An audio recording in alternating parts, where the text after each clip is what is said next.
Hello guys, welcome back sa ating YouTube channel. Meron po tayong inayos ngayon guys, itong Realme no. Realme. At yung problema lang naman dito daw guys, sabi na may-ari no, ayaw mag-on. Ayaw niya mag-on guys. Nagcha-charge naman siya no. Pero ayaw lang daw talagang mag-on. Pakita natin.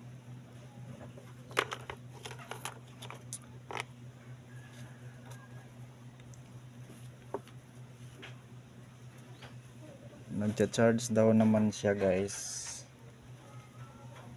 Pero yung power lang niya no, hindi makisama yung power niya guys. Ayan o, nag-on naman siya.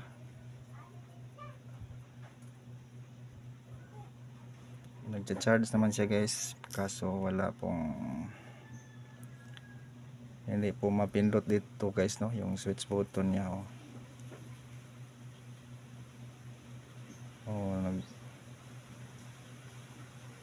Gumagana naman yung kanyang buttons, kaso hindi siya nag-on.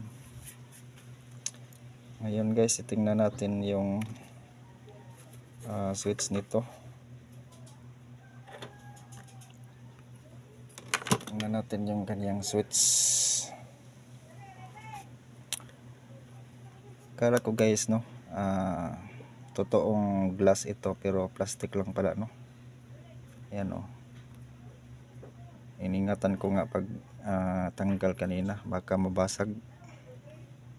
Pero ano lang pala ito, plastic. Realme model RMX 3511 yung model. Ayun, tanggalin natin yung kanyang ano guys, cover.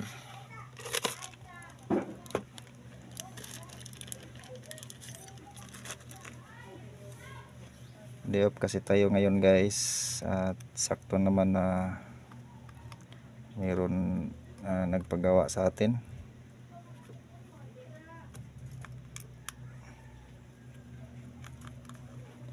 At yung naayos ko no, na Vivo, nakuha na po kahapon ng may-ari.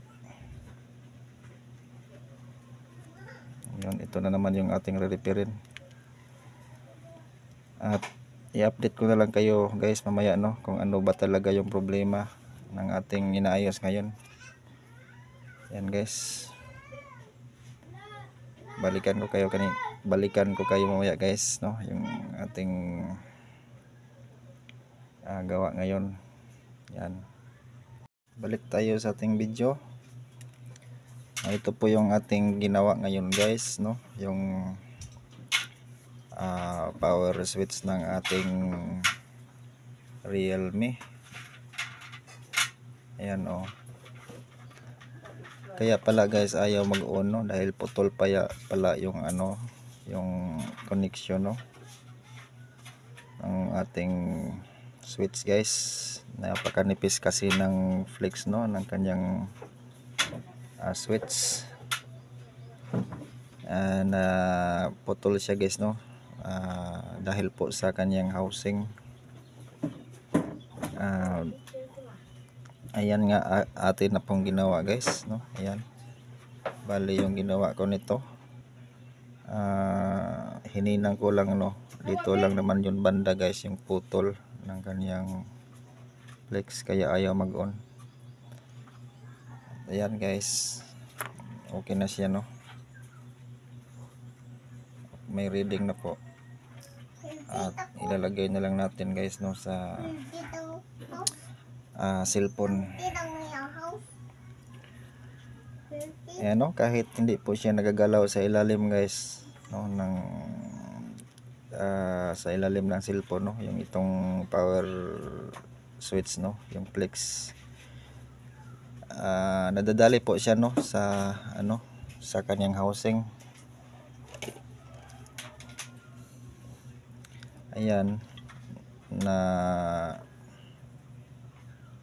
putol no. Marami din na kasing akong nagawa no, na mga ganito yung problema guys, power switch. Ganito din, may putol. Nagtaka kasi ako dahil bakit ba napuputol yung mga flex ng switch. Hindi naman siya nagagalaw sa ilalim, pero yung dahilan pala guys naipit siya sa housing ng cellphone kaya ayan, tumagal sa pagkaipit niya dahil napakanipis kasi ng connection dito guys, putol. Pero ngayon okay na, may reading na. Tinis ko kanina guys, ayan, ipakita ko sa inyo guys paano natin siya itis. Kanina wala talagang reading, ayan.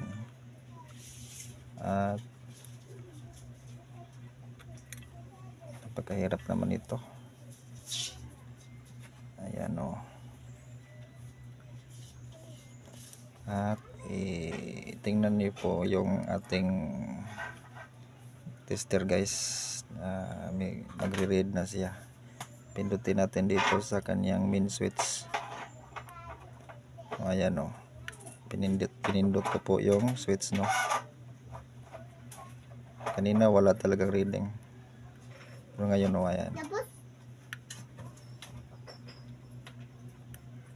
Ayan, it means guys okay na po yung ating switch ilalagay na lang natin sa cellphone, ibalik na natin at i-update ko na lang kayo mamaya guys kung okay na yung ating gawa.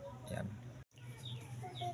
Hello guys, yan lagay na natin guys yung ating gawa na power switch guys. Ayan ngayon ititest na natin guys kung mag-o-on na ba ito. Pero sure naman ako guys 100% na mag-o-okay na to. Ayan, nag-o-on na guys. Yun lang pala yung problema guys, yung power switch niya ayan guys, kung nagkaganito na po yung mga Realme tulad ng model na ito guys, hindi mag-on, nagcha-charge. Ayan, matik na guys, yung power switch na po yung may problema ano yung model nito?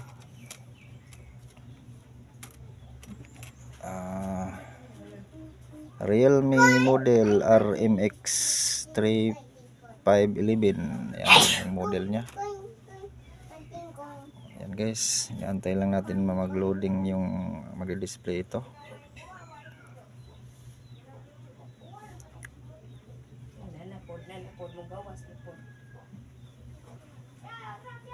Pero ayan guys, kita nyo naman na nag-uuna, means okay na guys.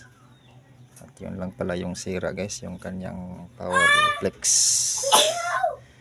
Ayan kung bago ka lang sa ating YouTube channel guys, paki-support paki-subscribe naman dyan at like, share at isama mo na rin yung bell icons para maka-update ka sa ating mga panibagong video dito guys, kung mayroon kayong nakuhang idea ayan guys, nag-display na. May tama din pala yung nito guys, yung LCD. Kitang kita may tama yung LCD nito. Okay na guys, dito lang muna itong videos guys hope you enjoy sa ating videos. Salamat sa panonood guys.